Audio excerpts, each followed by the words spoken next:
The time, early February 1993.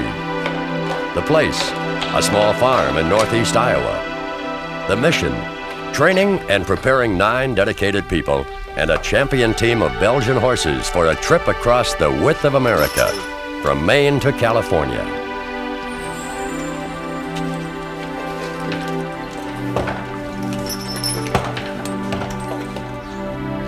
David Helmuth, the driver and wagon master, began learning his trade as a young Amish boy, working draft horses on his father's farm in Iowa. He will quarterback this challenging effort, the first ever attempt to cross America with a 6-horse hitch.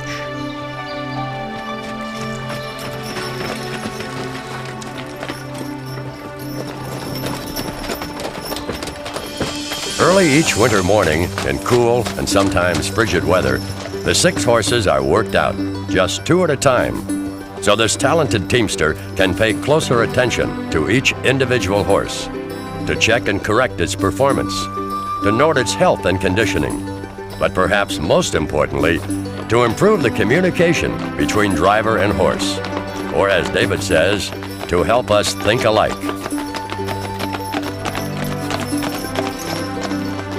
This film covers the first segment of this historic journey, so sit back and relax. Better yet, climb up in the seat with us for the ride of all rides and the trip of all trips on country's Reminisce Hitch.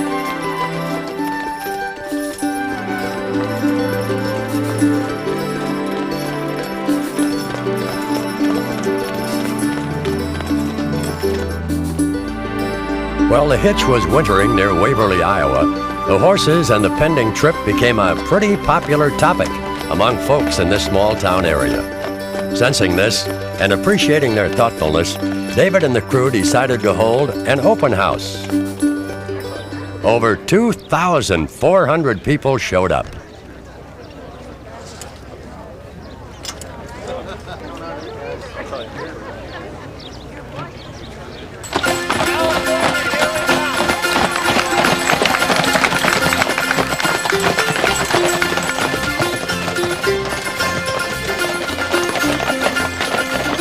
Everyone wanted to ride, of course, so with limited time and just 12 seats on the wagon, the 12 oldest people in the crowd were given the first ride. Did they enjoy it? Once in a lifetime, man. Yeah, I sure did. I never drove anything like I had a wonderful ride. It's the day of my life again. When you get to my age and you want to see something like this, something that I've had all my life, and now I can have a ride back of a good hitch. That's what I like. Thank you. Thank you very much. The team had obviously already begun its mission, pulling for seniors. The training was finished. The team and crew were ready. It was time to load up and head for Maine, to the starting point at Kennebunkport.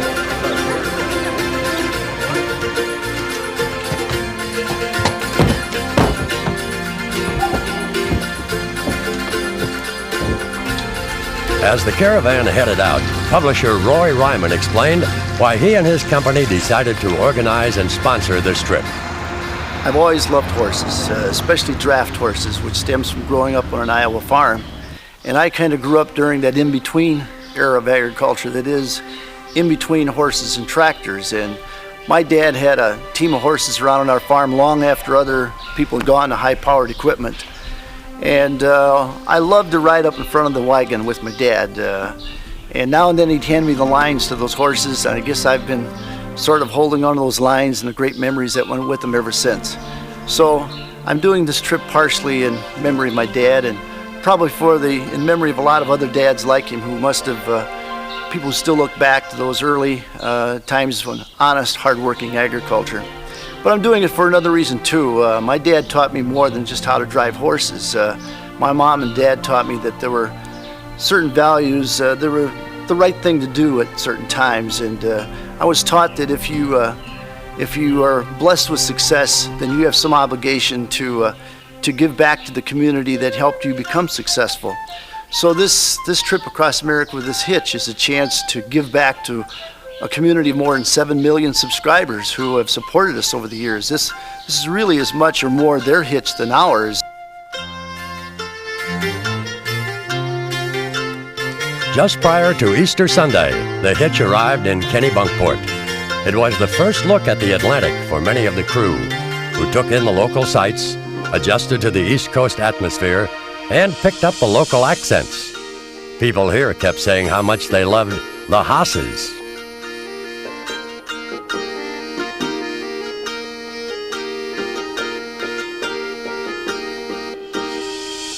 On Easter morning, they took part in a special sunrise ceremony right next to the edge of the ocean, followed by an Easter breakfast at the local church. It was the first of many invitations to join us for a meal. They'd be hearing that often in the months ahead. Finally, it was time to begin this historic trip.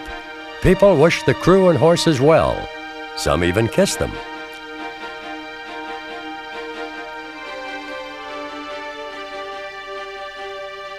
Then David headed for the surf to make it an official coast-to-coast trip from sea to sea by prancing the Belgians through the waters of the Atlantic.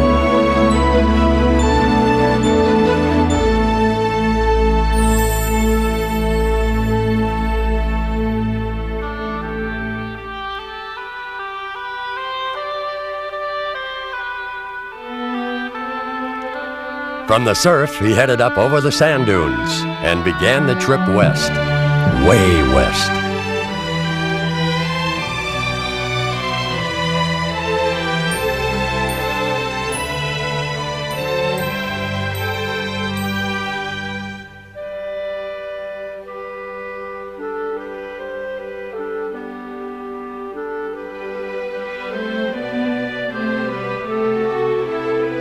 Even when it was raining, and it rained a lot during the first few weeks of the trip, the New England scenery was beautiful, especially its countryside and its quaint, charming towns. People of all ages were waiting and eager to ride. The hitch stopped at senior centers all along the way, but at one nursing home in New England, when it was too rainy for the folks to come outdoors, David took Stoney, Firestone's brother, indoors, right into the lobby of the nursing home. Stoney even checked in at the reception desk to see if his name was spelled correctly. This giant horse weighs over a ton. His feet slid on the tile floor, and his ears nearly touched the 8-foot ceiling. He is huge. Now what does he Look weigh? how warm he is. How much does he weigh? This is how he looks. Now what we do with him is we braid him. Oh, pretty, pretty. Just go like These huge there horses you have go. a special tolerance for children and elderly people. The residents love the visit, and Stoney seemed to relish the attention he received. Stoney. Later, crew members Vicki Thompson and Steve Zabornik went to a nearby senior center and taught the residents some new country line dancing steps. The crew did this sort of thing at many senior center stops along the way.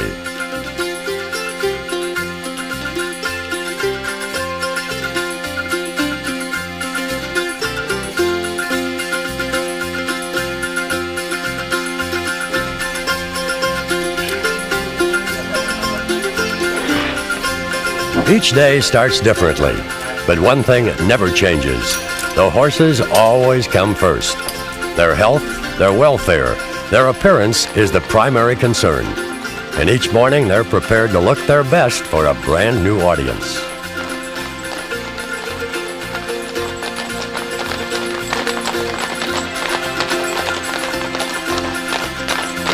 The weather was still wet and bone-chilling cool, but the crowd still turned out to see their horses and to ride whenever possible.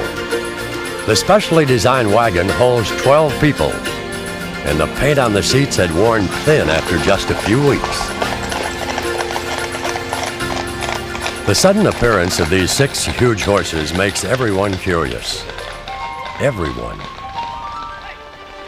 The architecture of New England churches never failed to fascinate the crew. One church seemed more charming than the other.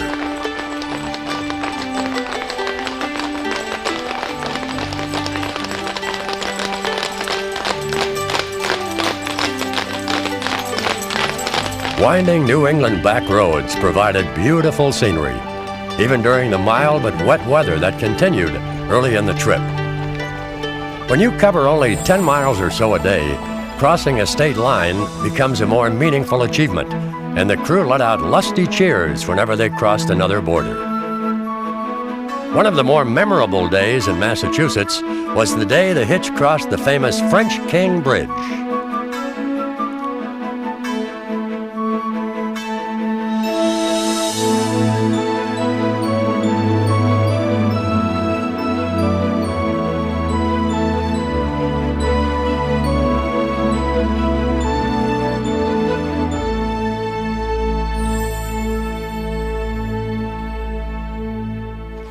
And the scenery keeps changing as the Hitch heads west. One afternoon, David explained how to drive the Hitch. Hold on, everybody. Here we go. You got your seat belts on? We have 6 reins, 1 per horse. The top rein is always the lead horse. Middle rein is always your swing team. Your bottom rein is always your wheel team. Now, when I want to turn a horse, first thing I got to turn is my lead team. And I cannot let the wheel team know that I'm ready to turn the lead team so they don't all turn in the same motion. You want them to turn almost like in a circle. So when I'm going to do that is I will pull back about 2 inches and then I will pull, and that will bring my lead team over. I always say an inch is about 10 feet because they will take it that fast, especially a quick responsive team like this is. You have to drive them.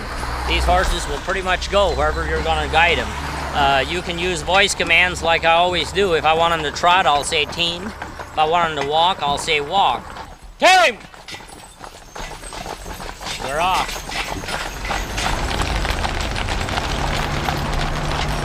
Walk. Walk, boys. Now we're down to our walk.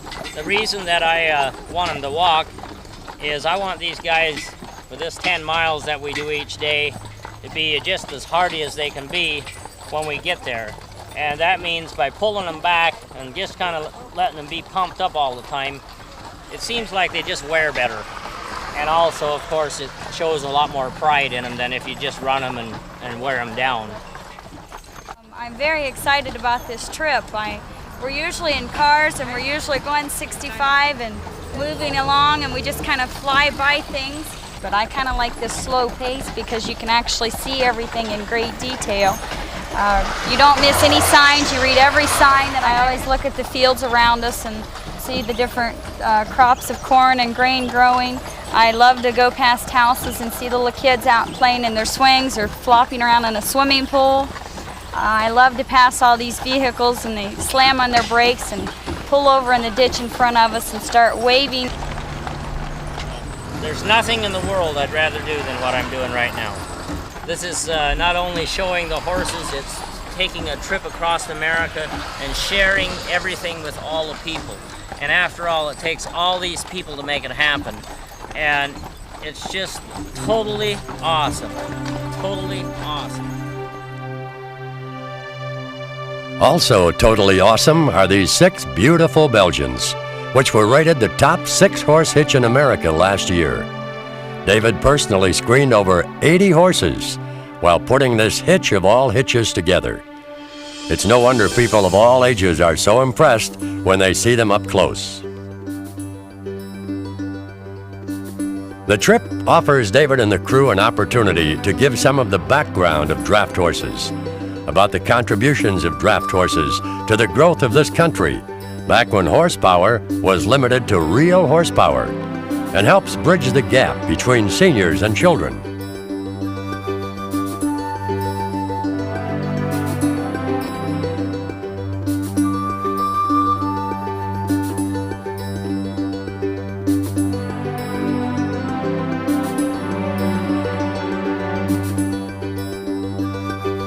Since groups of seniors and school children often turn out at the same time to see the team, David has a chance to tell the children about days when some of these seniors drove big horses just like this, what life was like back then, how these older people worked to provide many of the things these children enjoy today. It's a sight these children will likely long remember. Through this, the children get some live history lessons. Sometimes they even get to help drive the team, if not always on course. These are the kind of things memories are made of, for young and old alike.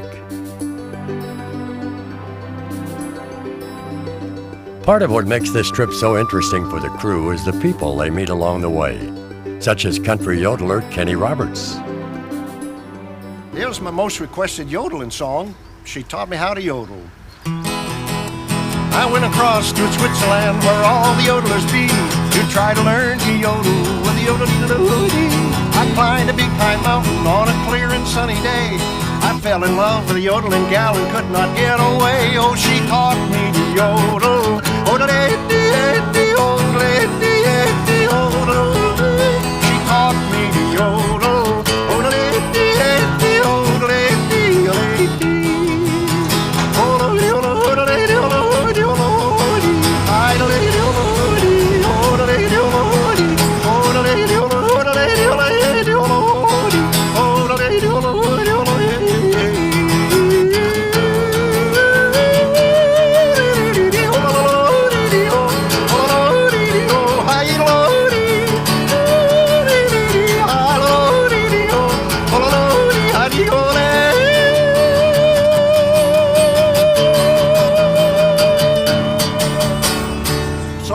King of the yodelers.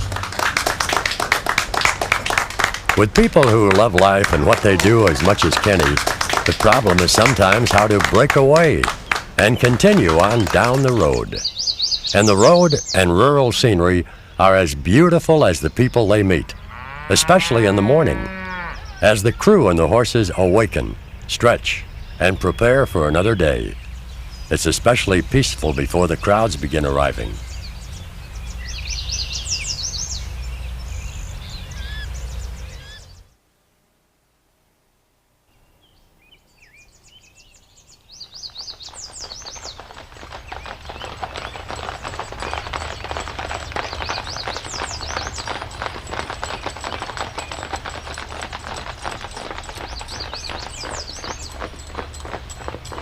On this particular morning, Country's Reminisce Hitch wasn't the only hitch out and about in this placid place. A young couple appeared from a side road. Their path crossed that of our huge hitch. They and the crew exchanged quiet morning waves before both continued on their way.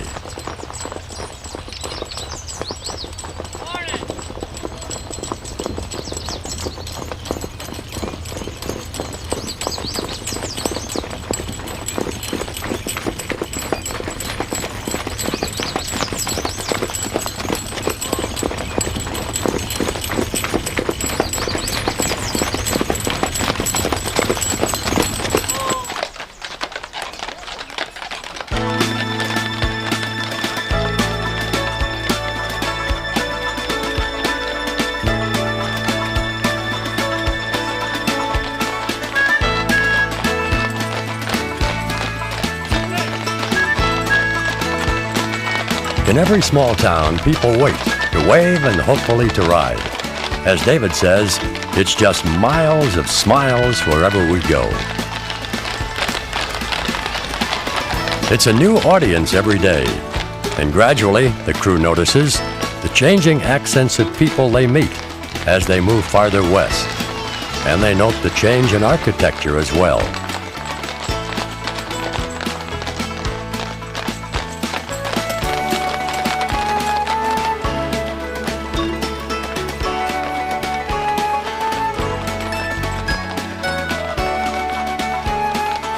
Thanks to the specially designed wagon, loading and unloading riders is done easily and safely.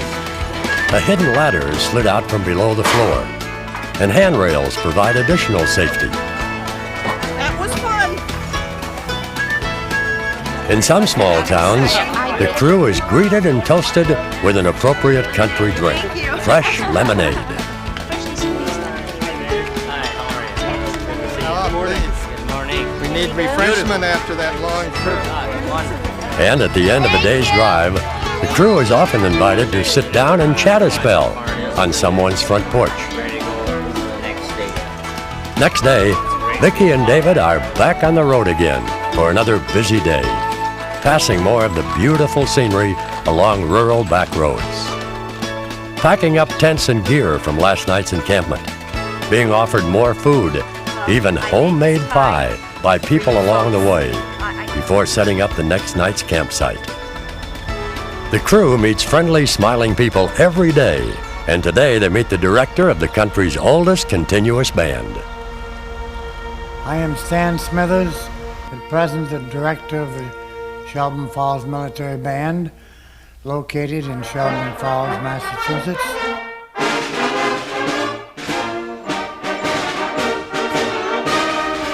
This band is said to be the oldest continuous band in the United States, being organized in 1835, and the band has played every year since that time, and we will be starting our 158th season this June. We have some of the high school boys and girls come down and play with us, and we have members who are in the 80s.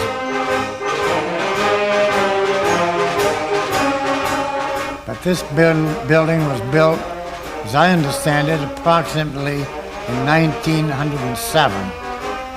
There are pictures here dating way back to the Civil War. We have antique instruments on the wall that were played back in the 1870s. There are pictures here from all ages, from, as I say, the Civil War days right up through to the present.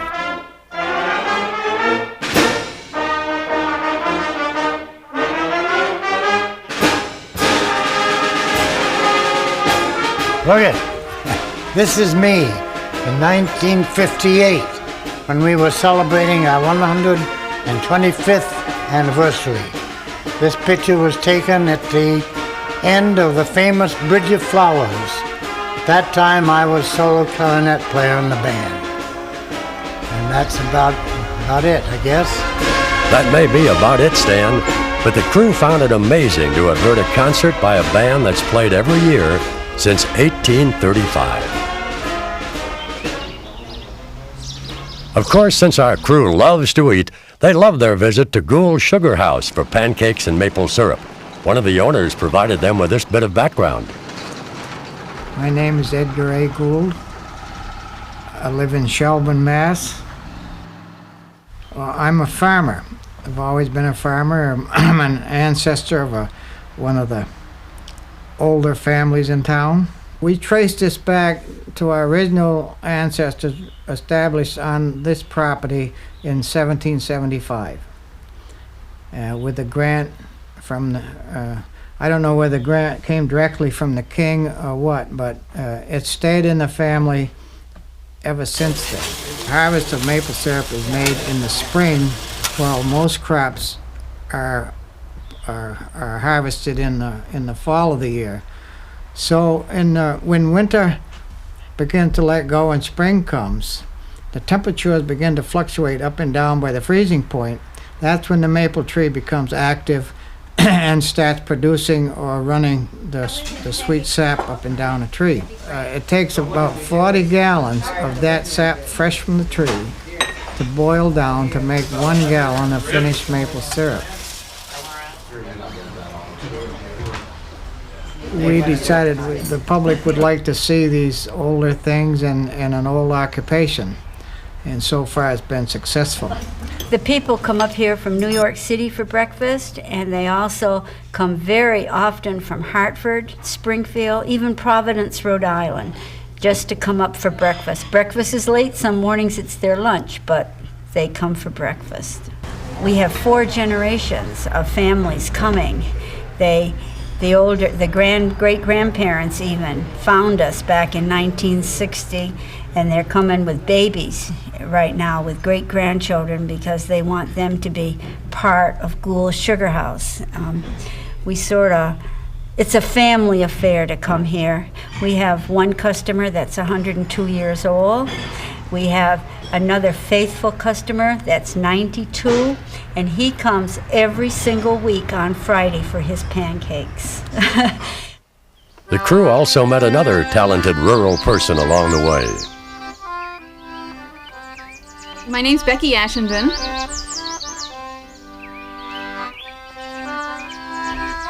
And I'm a musician and I'm a weaver. I do mostly traditional weaving with fine threads in traditional patterns. I get inspired from a lot of ethnic traditions in different countries. This is a colonial overshot coverlet. This is a very traditional kind of thing from New England.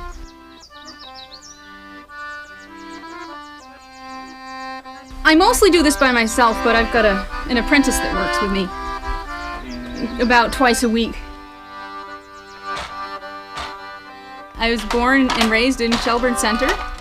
It's a beautiful place to live, and there's great people around here, and the more I saw of the world as I was growing up, the more I realized I loved it right here and wanted to stay.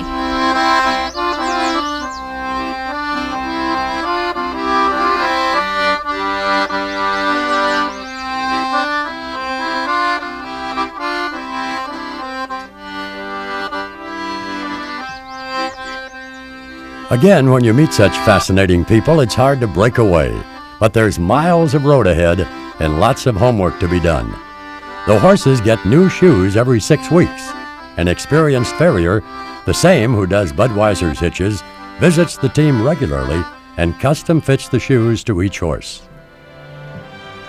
With the Belgian sporting new shoes, it's time to hit the road again and appreciate the unique scenery of each area. But hitting the road involves a lot of work for the Hitch's 9-person crew.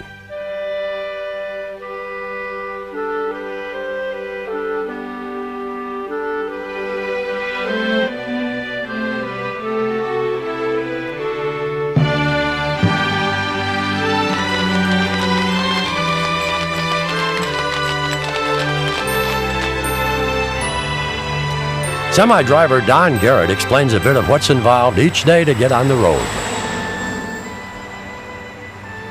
First thing we do in the mornings, we get the horses ready to go and hitch on the road. And then we tear down. There's 5 of us that tear down and load the tent, stalls, and all the other equipment that we've got into the truck and trailer. And then we move on to the next stop before the horses get there. We pass the horses on the road, and then we set this up again after we get there. The tent, the trailer, the stalls and everything, and try to be ready for the horses when they arrive. We're having fun because we're traveling. We see a new place every day and new people, and it's interesting. What helps make each day interesting is the generosity of people along the way, some of whom invite, in fact often urge the crew to let the horses enjoy their pastures and barns during the afternoon and evening hours. Some of the local animals obviously find a visit by these huge strangers to be awfully interesting too. And the Belgians, free of their harnesses and responsibilities for a few hours, make the most of these moments, playfully galloping and frisking about the open pastures, often acting more like untrained colts than the highly skilled champions that they are as members of the #1 6-horse hitch in America.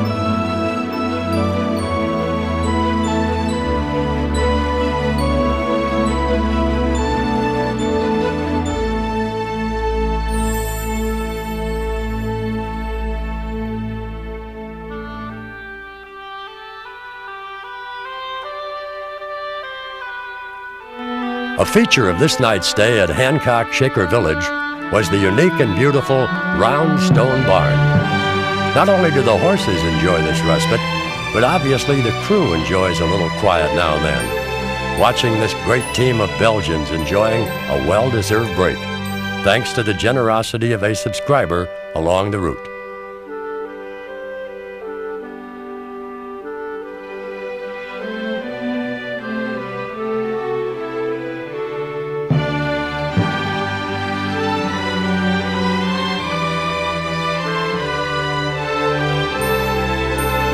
Again, the sun sets on a farm.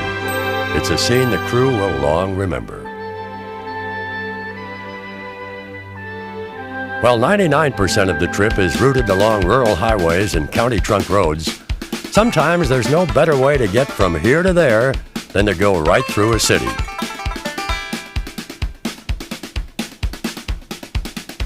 Such was the case the day the Hitch traversed Albany, New York. It provided locals there with quite a contrast between the horsepower of yesteryear and the high-speed horsepower of today.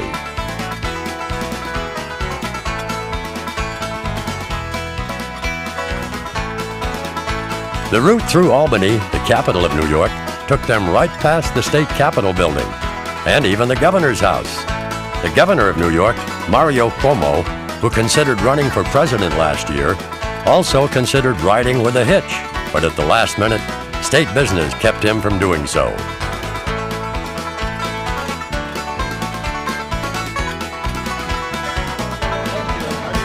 A group of Russian businessmen who were visiting Albany that day did accept an offer to ride and found the hitch fascinating. It's very complicated. Yeah, very good. Welcome aboard, dear man. Welcome, thank you. Thank you. The highlight of their ride for Vicky was when the Russian riders tried to teach her their homeland word for get out.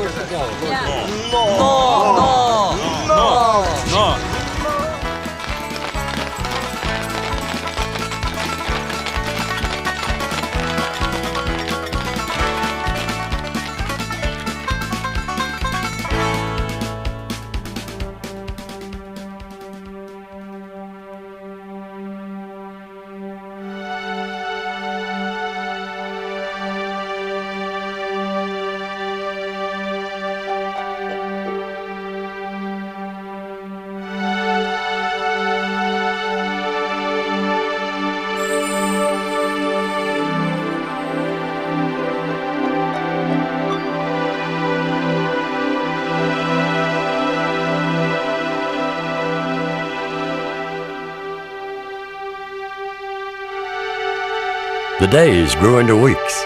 The weeks on the road became months, but every day was different.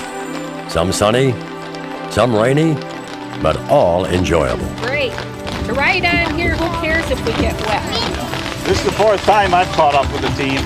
We've been reading about it for about 4 months in the magazine and been waiting for it to come through. So. Well, you know, they said they weren't coming through this part of western New York, and I was real disappointed. And then all at once I found out they were going to be here. Yeah. Boy, I said, I don't care what happens. I'm going to see that. Oh, it's wonderful. Wonderful thing.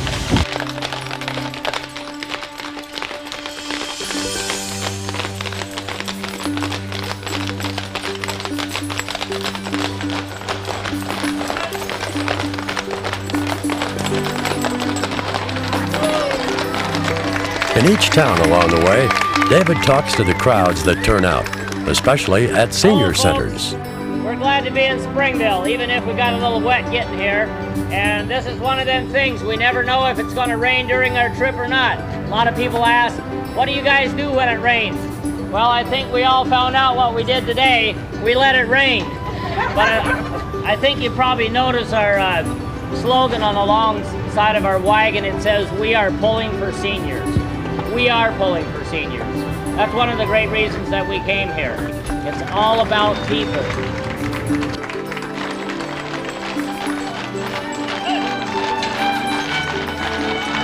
What makes these visits to small towns even more festive is the high school bands and the local music groups that play as the team rolls in.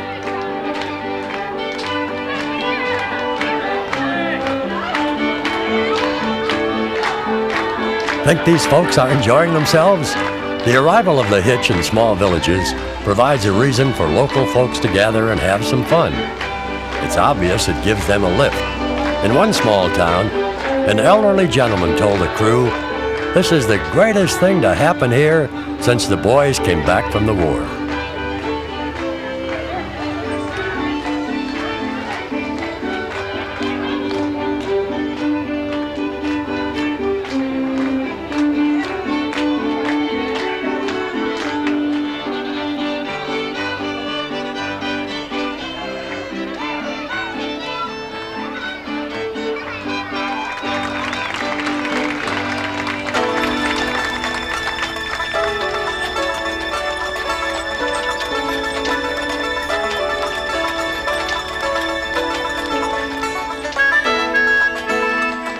Rain or shine in every small town, day after day, the arrival of country's Reminisce Hitch has local folks lining the streets like it's the 4th of July parade.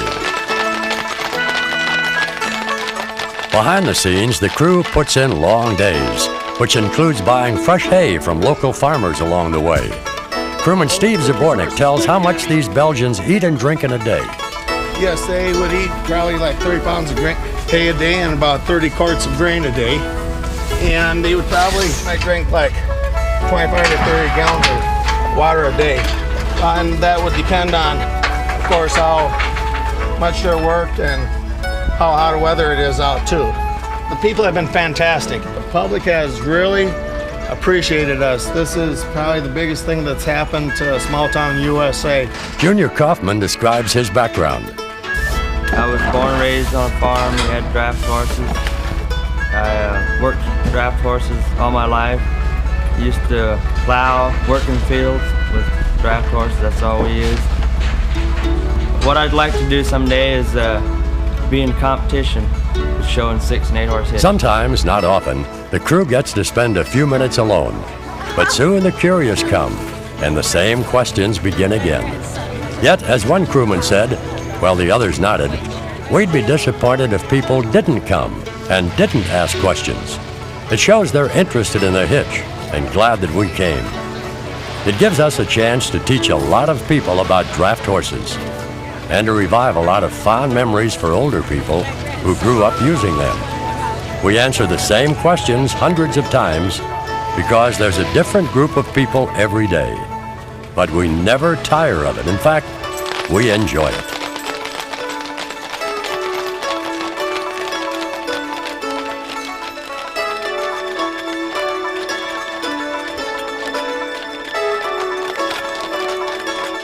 One thing the crew can always count on after a busy day on the road is a good meal. Crew cook Marlene Thompson is a great country cook, and the meals, the crew says, are delicious. You know what, this has been so great, we're going to miss this little restaurant. I came along on the trip largely because I really like the hitch. I am just horse crazy, always have been, and quite frankly, I watched this hitch show all last year and was with them a lot. And I helped load and unload subscribers and people. I really enjoy that because, especially the seniors, they're so overwhelmed by the hitch. There seems to be a bond between this hitch and seniors, and I really enjoy that part of it. This is quite a hitch, I'd say. I think they're beautiful, and it was well worth my time coming down to see them. Oh, I think this is wonderful. I'm really excited.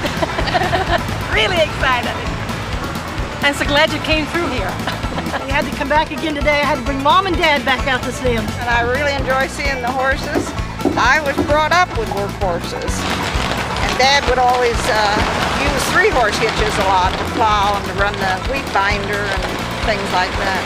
Oh, great. When I was on the farm, I was to get my left leg to have a horse like that. Would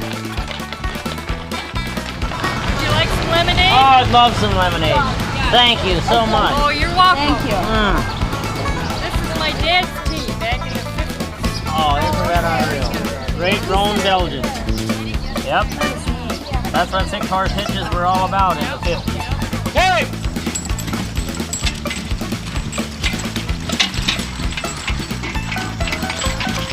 Rural restaurants along the route often insist that crew members stop in for a meal too. Hi there. Good morning. Welcome to Earl's. Good morning to you. I love Welcome to feed people. I remember about 3 weeks ago when you came out on the road and told me Earl is the place that you gotta be, and I tell you what, it looks like it. I couldn't wait to get in here and really see this great restaurant. Well, David, we love people that are down close to the soil, and that's our lives. We've been farm people all of our lives till we started the restaurant, and we love your kind of folks, and particularly you going across the country and being so closely associated, you and Dave and Vicki, being as close associated with the senior citizens.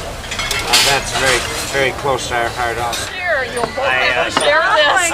Oh, that is beautiful. You might need a knife. That is the biggest sweet roll I've ever seen in my life. No wonder they never forget once they're here. I want value, and value I perceive is getting more than what you paid for. That's my philosophy, that's my life.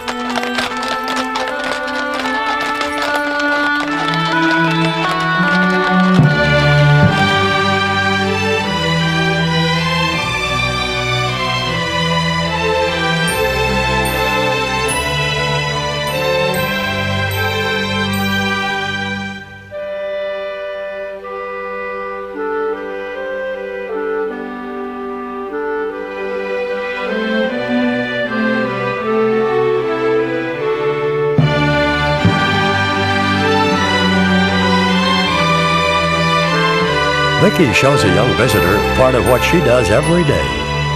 We're going to be in the parade here this evening, the Orchard Park Parade, which starts at 7 o'clock. So I'm just preparing the geldings' manes for them by putting a braid in them with ribbon. Manes are kind of sticky due to the humidity. It slows me down a little bit. The horses are handling this considerably well.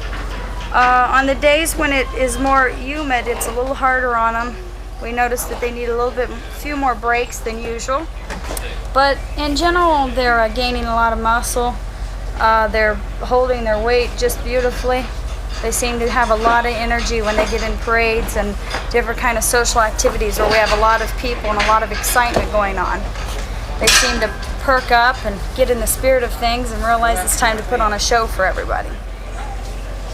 I'm having a blast. I love this. This is a dream come true for me. And I love all of the traveling and meeting the great people and seeing the different places in the world. And I feel very privileged to be on a trip like this, considering that I'm the youngest one in the group. My name's Dan Bisbee. I'm from Portsmouth, New Hampshire, and I've been taking care of horses for around 30 years. I like to work. It's been nice so far. Same idea of working on a farm. Getting up early in the morning, taking care of them before they have to go out. Stuff. Long hard days, yeah, 14, 16 hours a day. Starts about 5 o'clock in the morning. Go to 10 o'clock at night most of the time. I'd rather work with horses than I have people. Horses can't talk back to you, people can. Dan Bisbee needn't have mentioned his love for horses. It shows through the actions of every member of the crew, including cook Marlene. The rest of the crew says she kisses each of the horses on the nose about 10 times a day. When the crew hitches up the team each morning, the crowd closes in tighter to see how it's done. First, the wheel team is positioned in front of the wagon, then the swing team, and then the lead team. Crewman Jacob Lyon shares his feelings about the hitch. Holden Magic and Chip, they're ready to start this parade. This hitch got me started on Belgians. I was a Percheron and Clydesdale man, but hey, when you spend 4 weeks with 6-horse hitch here, Country Reminisce Hitch, you're a Belgian man. Horses are beautiful. Thank you for bringing them. They're a great thing. That's the most gorgeous setup that I've ever seen, and I've seen a lot of them. Wow! These Belgians are gorgeous. This hitch is just beautiful. It's fantastic. I can't say enough about it. This is the coolest 4th of July we'll ever have in our lives. Each day on the road means being interviewed again, dealing with lines of people at the souvenir stand. where all the profits go to senior centers, and answering lots and lots of questions. When you get done, you might want to sign our guest book before you put leave. your name and address. Lois Garrett describes her typical Where day. it comes from to see us. Well, I sell souvenirs is my main job. And then I drive the escort car, and Marlene rides with me, and we load the people on the wagon and help them off. It's a busy day, I mean, you know, between following the horses on the road, and then after we get in, then come right back here and start selling souvenirs. Oh, I like visiting with people, and I love traveling, so. And as I said, every day is different. There's no 2 days alike.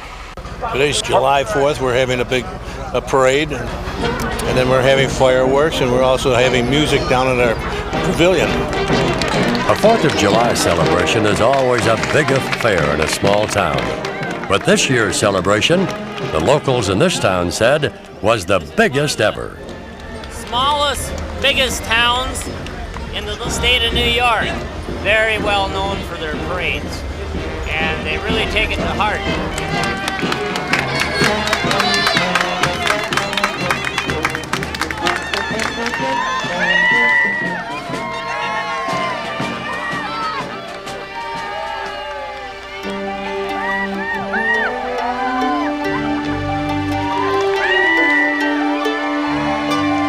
A small town parade like this is what it's all about. And this is what the whole trip from Maine to California is all about.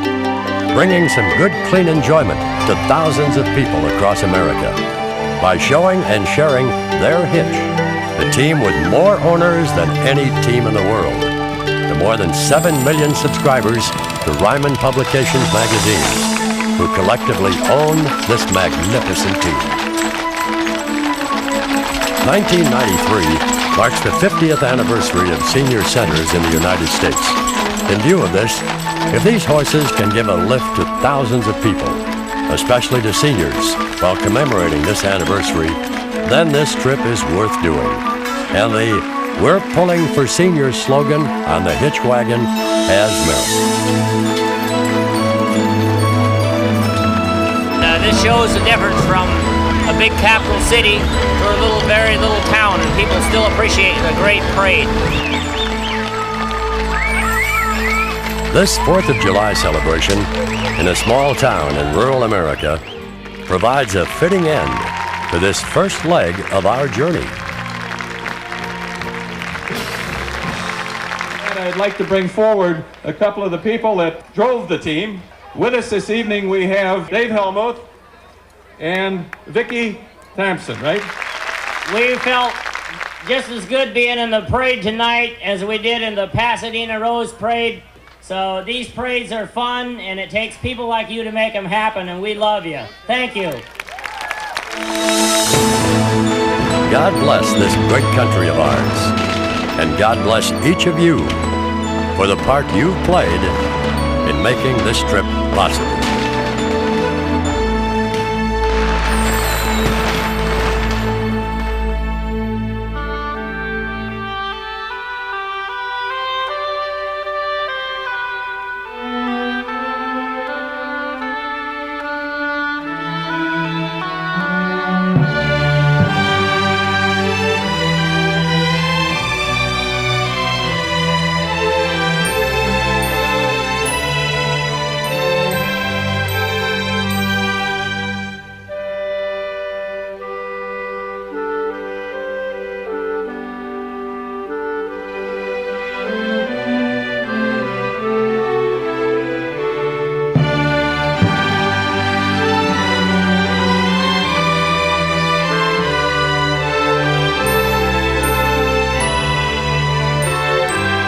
We hope you'll allow us to visit you again, and that you'll ride along with us in our next film, which covers the wedding of Vicki and David, our trip through the Amish country of Ohio and Indiana, and our walk across Illinois before we cross the mighty Mississippi.